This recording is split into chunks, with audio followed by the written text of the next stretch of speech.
काय सध्या परिस्थिती भारतात पर्यटनाची?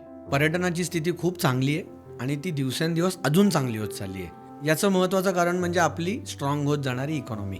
लोकांच्या हातात पैसा येतोय.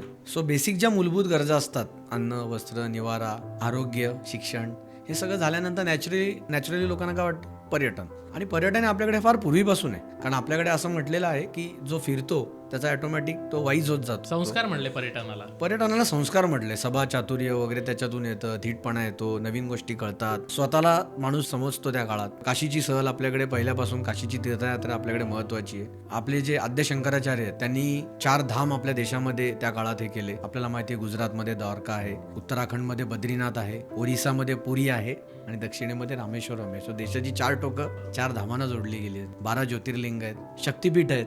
सो हे सगळं करणं हा आपला पूर्वीपासूनचाच भाग आहे. आणि किती सुंदरता आहे त्याच्यामध्ये.